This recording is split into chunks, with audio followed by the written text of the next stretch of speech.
All right, Matt. First thing first, can you like introduce yourself for the audience? Yeah, absolutely. So my name is Matt Tuttle. I'm a full-time PhD student right now in sports science, looking at NBA workload. I've spent the last about decade of my life working in professional soccer and professional basketball. So I spent 3 years with North Carolina FC and the North Carolina Courage, 5 years with the Denver Nuggets, and then just over a year with the New York Red Bulls in kind of varying positions across medicine and performance. Cool. So, um, why do you like want to go to like pursue your PhD?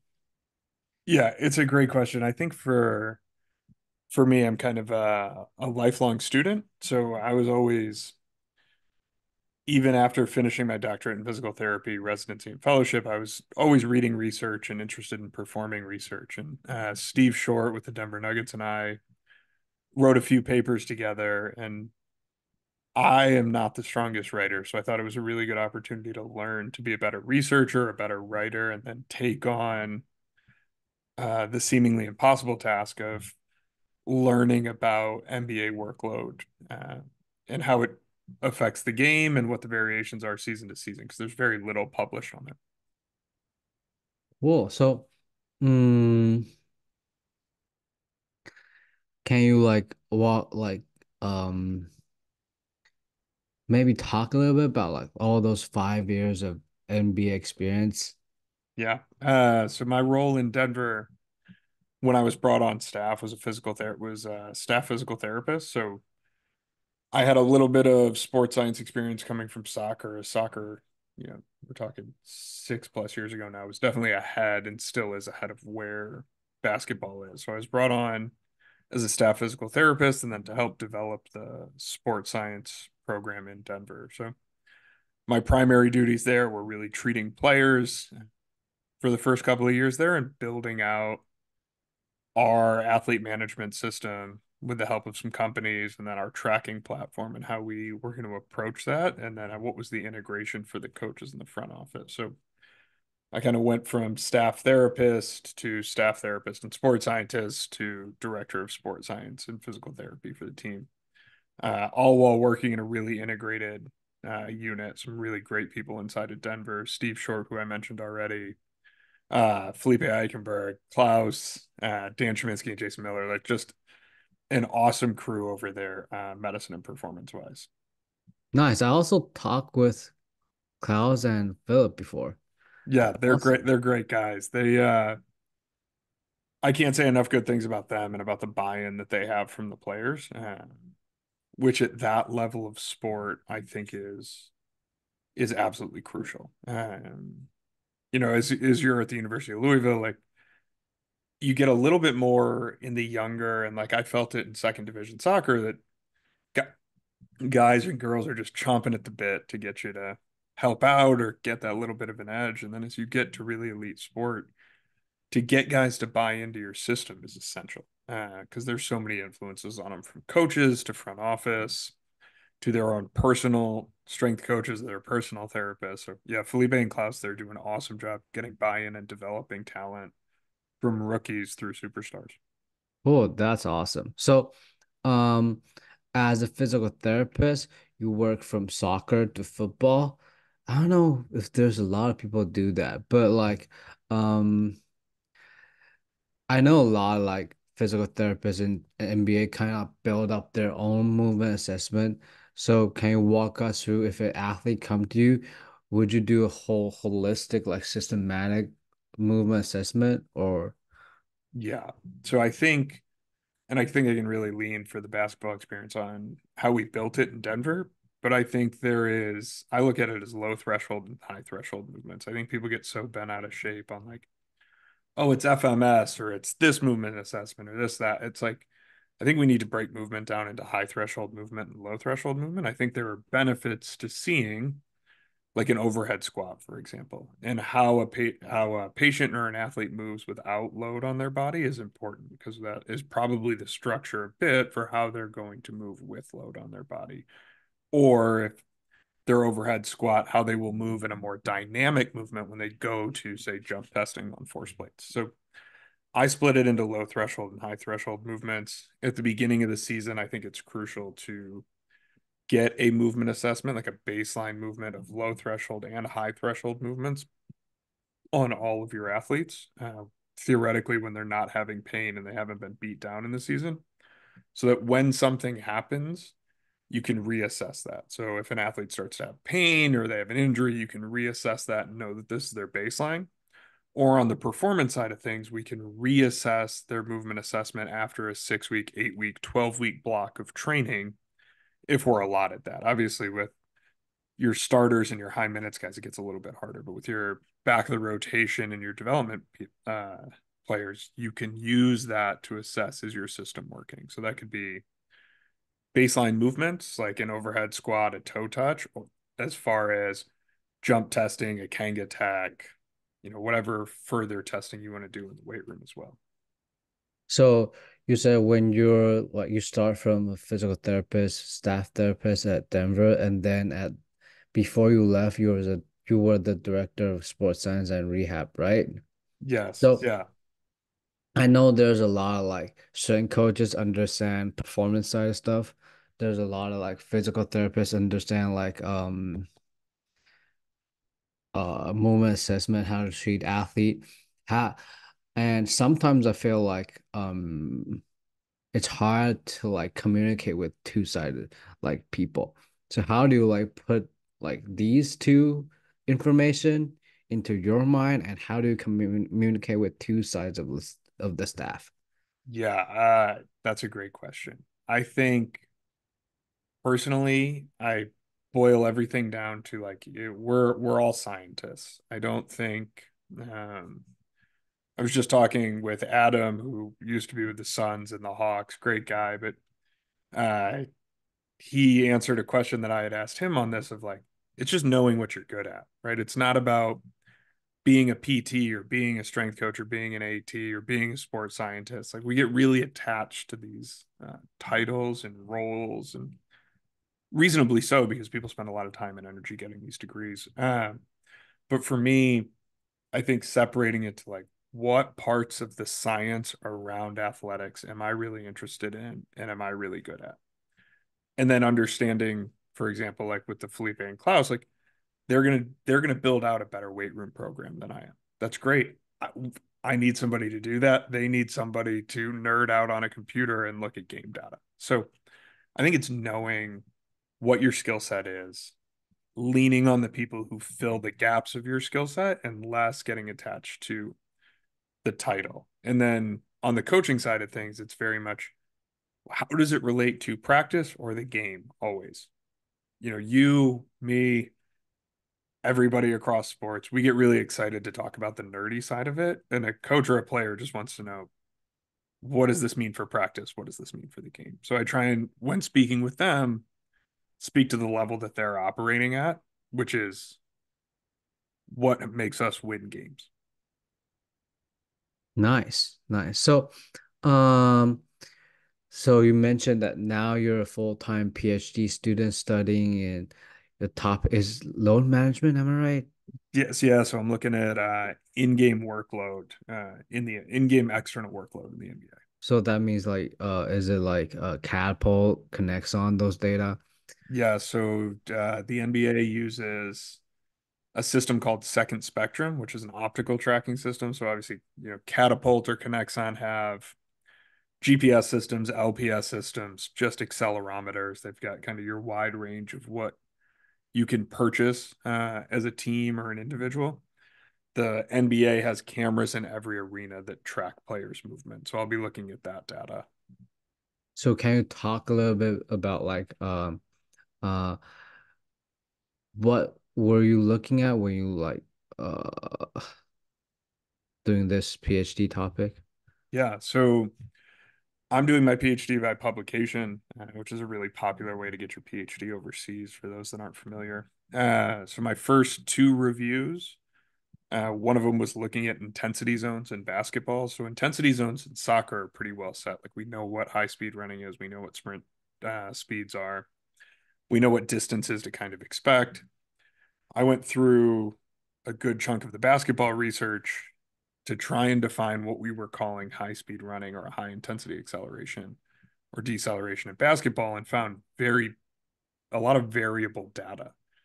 So I think that, one piece of this PhD is going to be saying like we need to define these metrics, and I think we need to define them gender specific and league specific a little bit as well, right? Because the players that you're working with at Louisville are going to move different than the players in the NBA, are going to move different than players in the WNBA, are going to move different than players overseas. And the speeds that they can meet, the distances they'll cover, and the acceleration and deceleration values. That was kind of the front end of it. The back end with the NBA game data, I think, is also similar to that of like, we just need to define it. We hear this in the media so frequently for those that really follow ESPN and follow the sport. You hear workload management. Oh, guys out for workload management. It's like, well, what does that mean? And for every team in the NBA, I think at this point, teams in the league are doing a great job of tracking what it looks like to be a Denver Nuggets player for 36 minutes or what it looks like to be a Wizards player for 36 minutes. Like teams have done really nice jobs building their own data set. But what we haven't looked at is at 30 teams across multiple seasons, what does it look like to be a guard in the league? What does it look like to be a big in the league? What does it look like to be a wing in the league?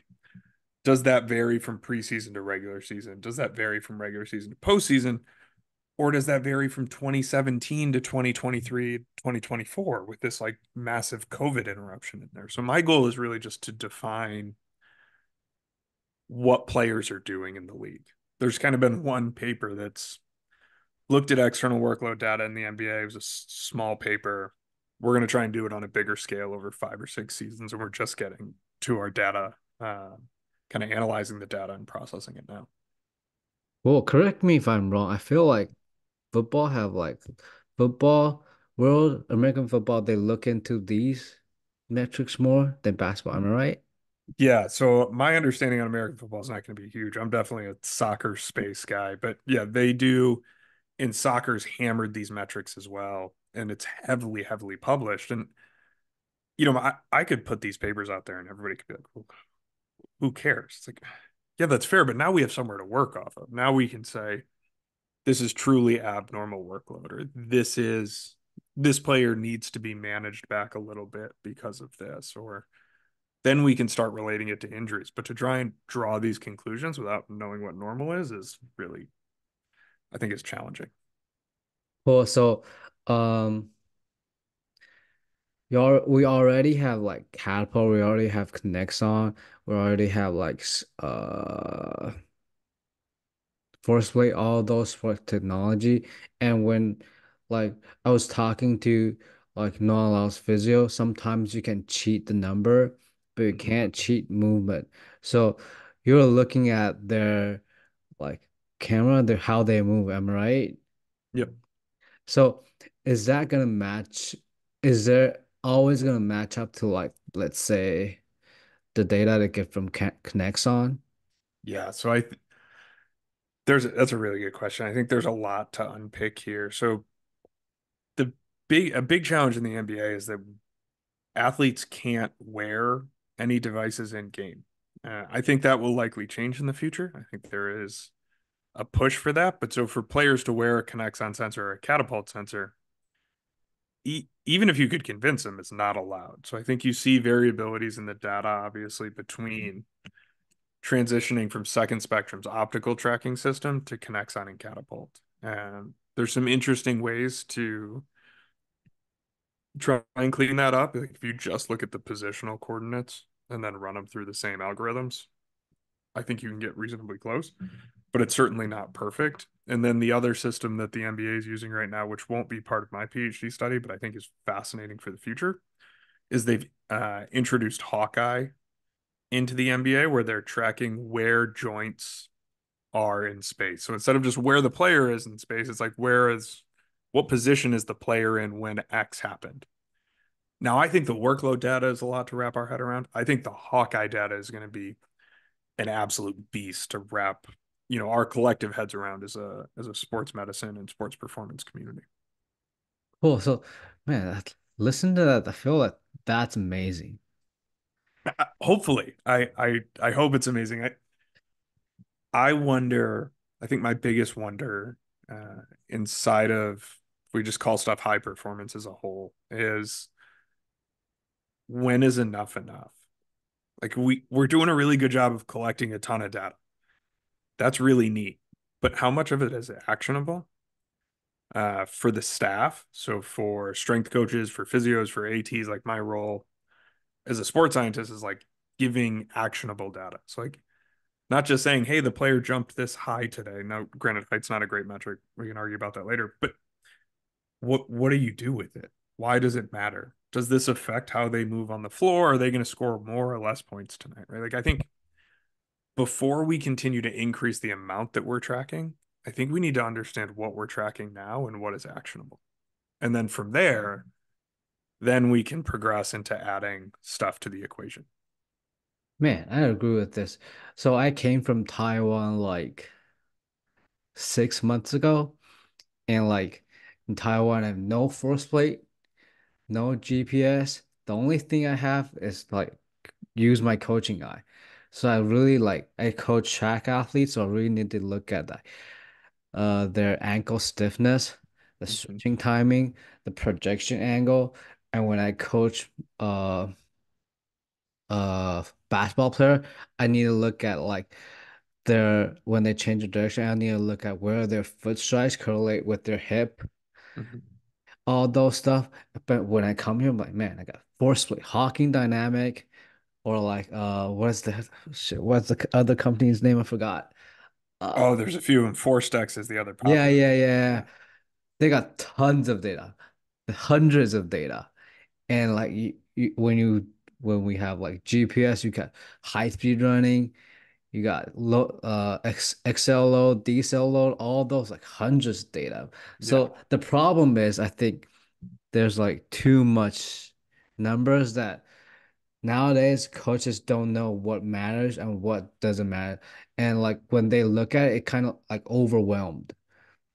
And I don't blame coaches. Like I think frequently we are the ones making the mistake as a high performance community, and we need to be more reflective of that. That one is kind of appreciating where we fit into the giant puzzle and not overestimating that. I think right, sport is driven by players, secondarily by coaches and front office, and we are a piece of that giant puzzle to support. Like we're a support system for that. We are not the centerpiece of this. And so I think not losing that little bit of reality is important for people. And then relating it to coaches, like, man, I don't watch the game the way they do. So a lot of times, like, hey, how do am I, how can I be more helpful for you? Not giving them what I think is helpful. Like, hey, what do you need? And sometimes the answers will absolutely surprise you. Like, hey, what do I need right now? Like, hey, I need to know if that guy could go. Like, that's all I need. And I don't need anything more. I'm worried about what our rotations are going to be tonight. I'm worried about defense. I'm worried about if this player from the other team is going to be in tonight. Like, and then when you can catch them at good times and provide a little bit more support, provide a little bit of education, you chip away at this stuff over years. It doesn't happen in a singular season. Nice, I love it. I think like you mentioned we're supporting staff. I think that's like super important. And recently I just talked to a lot of people about this, like no matter it's like coach, strength coaches, PT, athletic trainer. I feel like we all are like supporting staff. So the main thing is how our athlete feel or how the coaches view the game. We are there to support the team, right? So Yes. go back to the data, like the hundreds of data, like like force weight test is sexy. People post it all the time. I post it all the time. So yeah, like how do we like athletes nowadays hard? How do we like try to pick those like metrics that really matters to help us like maybe help us uh enhance the program, maybe help us know like when to pull it back a little bit. no matter it's like force plate or like connects on catapult, whatever Yeah. it is. I think kind of back to one of your early questions. I think figuring out what normal is for that athlete, right? Like obviously my PhD, I'm looking at really not truly big data, right? Like I think that's another misnomer in sports. Like our data is actually really small compared to true when people mention big data, right? But like I'm looking at league-wide data over multiple seasons for my PhD. But I think in the actionable day to day for high performance staff, particularly in basketball, is defining what normal is for that player and then seeing how their body responds to that load, right? Like a normal load for me or for you could be totally different. Like I personally, I've had 4 knee surgeries, right? So like when my workload gets too high relative to my norm, and I'm not going to chase the acute chronic thing because again, I think it's a discussion for another time, but like my knee may be what gets sore, where when other people push it, they may have general muscle soreness. Who knows, right? Like it's different for everybody. And I think understanding your athletes and getting back to this kind of like, what is the subjective information from the athlete? What does our objective data tell us, whether that be connects on, whether that be our force plates, whatever? What is the variation from normal? Does it make sense with their complaints? And then what can we do about it? Like, can we do a little bit in the weight room? Like, if it's a tendon irritation, can we do a isometrics? Can we do some heavy slow training to try and address this? If it is muscle soreness, can they get them? Can they see the massage therapist and get a flush? Right. So, like, how does the subjective and objective information matter? And then what can we do about it? Instead of chasing, hey, there's a 5% change in their acceleration load yesterday. Like, cool, man. I don't know what that means. Like, I've looked at a lot of that data. I have no idea what that means. Or potentially don't care, right? Because some of that's just going to be the driver of the game. Like every game's going to be a little bit different. So that variation is going to happen anyway. Cool.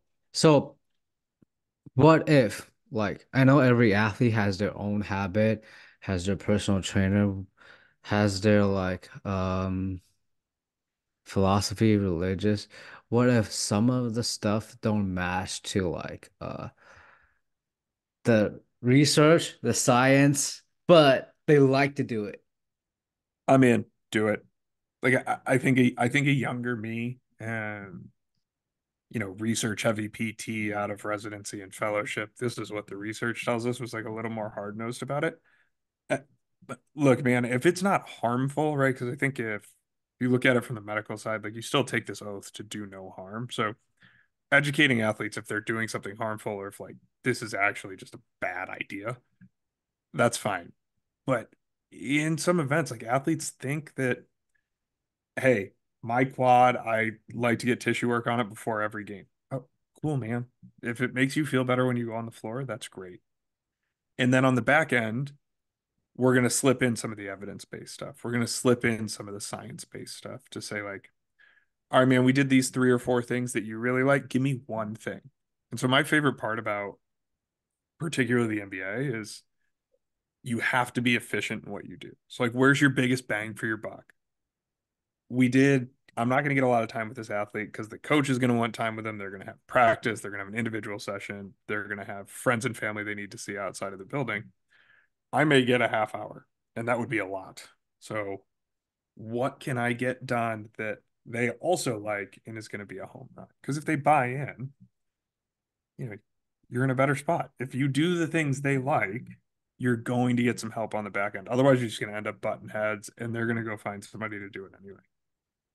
So, um, correct me if I'm wrong. So even if like environment like NBA or like me, I'm in D1 school, D1 Power 5 school, maybe communication with the athletes, creating buy-in for the athlete and like value what they think is like probably the most important thing, right? Yeah, I don't think you can do anything without it. Like I think those are really the groups that you see are like, oh, I've posted 50 jump charts. It's like, cool, bro. Like that you've gotten 50 data points over 5 years. Like that doesn't because nobody buys in and nobody does it all the time. So I think you have to communicate with your athletes. You have to get buy-in. And that has to start in the off season, in the preseason, and then you kind of hang on to it through the rigors of the regular season in the NBA at least, and then try and chip away at granite the next year and add one or two things to your process. Do you ever like ever encounter like the situation like maybe you stepped maybe the like first conversation with the athlete wasn't that smooth and maybe they don't trust you at the first place. How do you like change that? Yeah, I think first to answer your question, yes, I've had tons of athletes not trust me from the beginning, and I think you'd be lying to say like, oh yeah, every athlete I've ever worked with has trusted me and I've got along with every single one of them. Like that's just not reality. That's not being a human. Like you don't get along with everybody.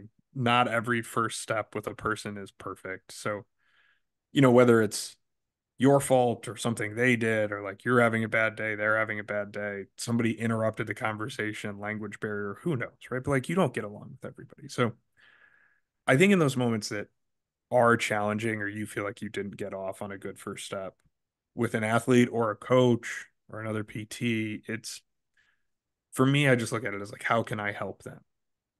And I think you build that trust up over time, right? It takes tons of positive experiences with people to eliminate a singular negative experience, or even if it's just a perceived negative experience. Like, how do I put in 50 positive things, hoping that I get a little bit more buy-in, or when they need me, they will find me, or they will communicate what they need. So that can be in the NBA, that can be simple stuff. That's just like, hey, I know this guy uses two ice bags on his knees after the game. I'm gonna go get him, and they're gonna be ready for him. I'm gonna wrap him. I'm not gonna say anything else. I'm just gonna walk away.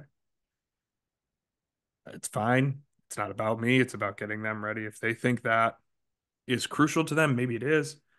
That just builds a little bit of trust. So I think doing little things to get that buy-in back from the athlete, and then when appropriate, hey man, what do you need? Like, do you need a water?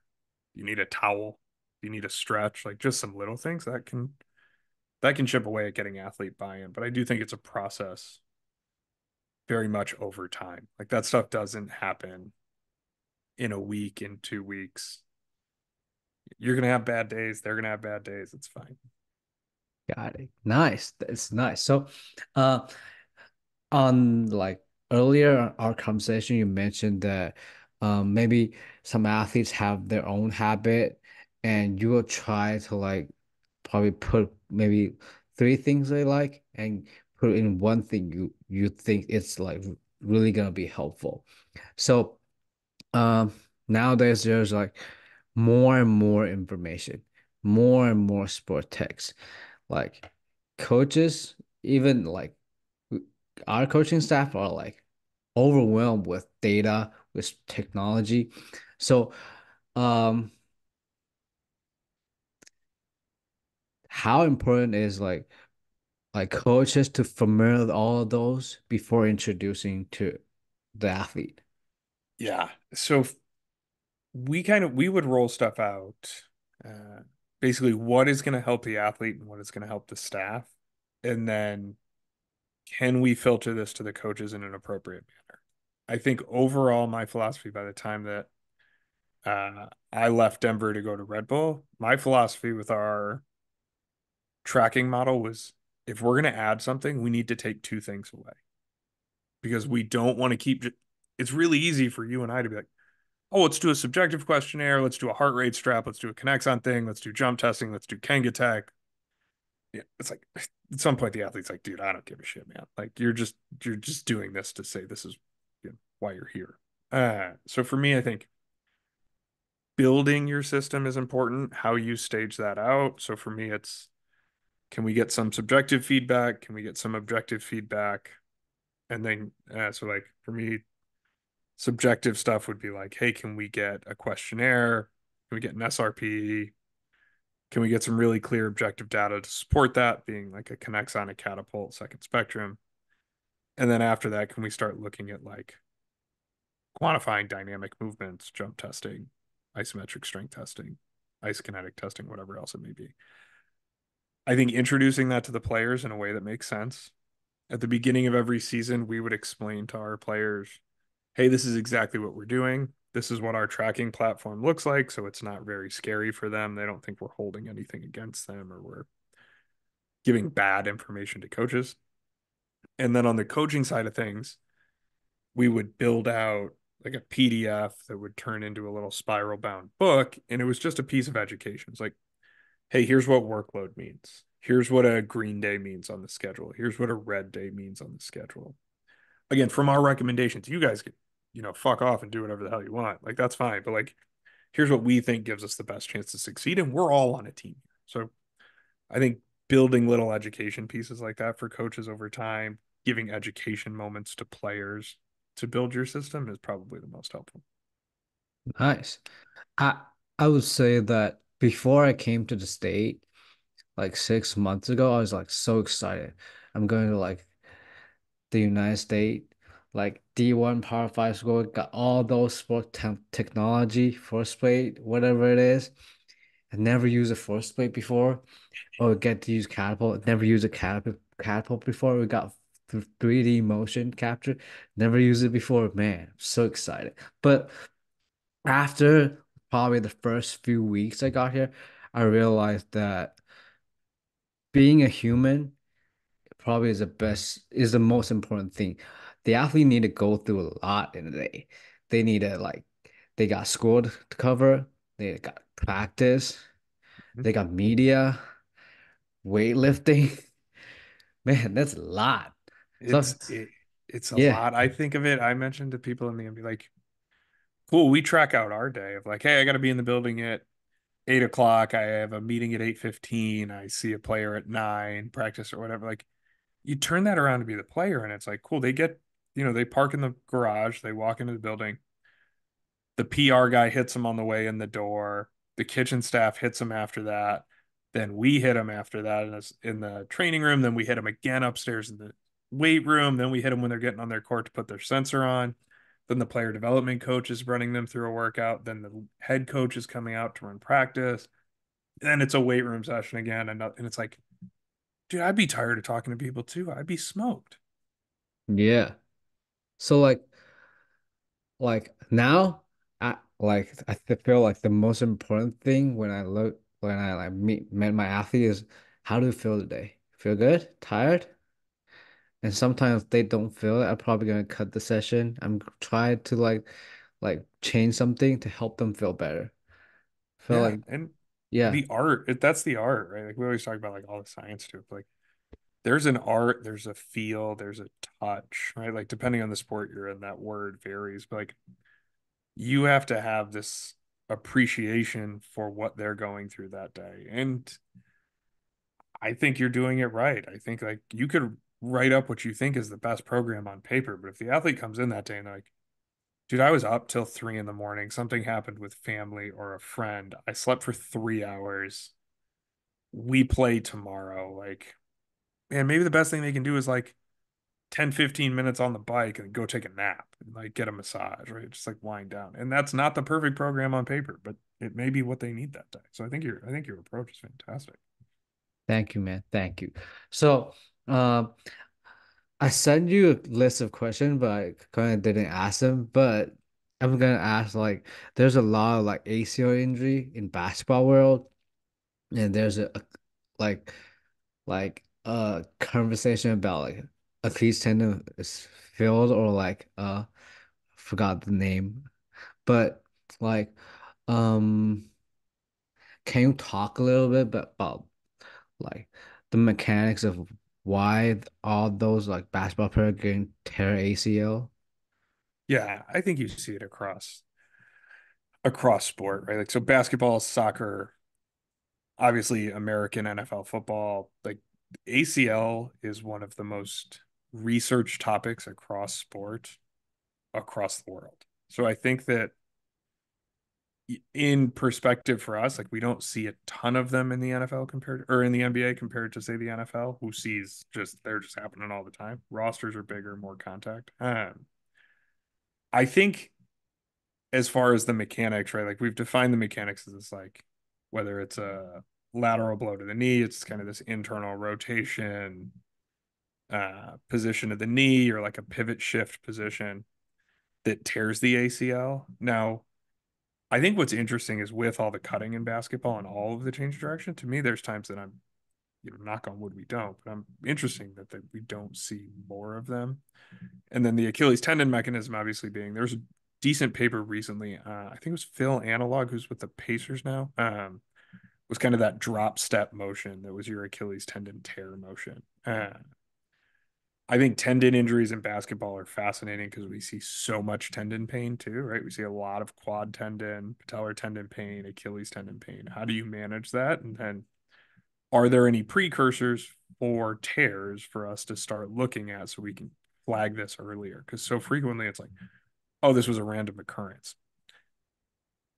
That's hard for me to totally buy into from like a biomechanics standpoint. So I think that's a great direction for research, hopefully coming out of collegiate settings, because it's easier to get athletes to buy into doing research because you can more easily tell them what to do, which you can't do in the NBA. And you could look at it across all of NCAA basketball on their tracking platform, which I can't remember the title, but there is a like that full NCAA wide injury tracking has been done before, and I think looking at that more in the future is important. Well, so um, do you think I don't understand this enough. So do you think like when paper talk about like the mechanics of how athlete getting injured, is that like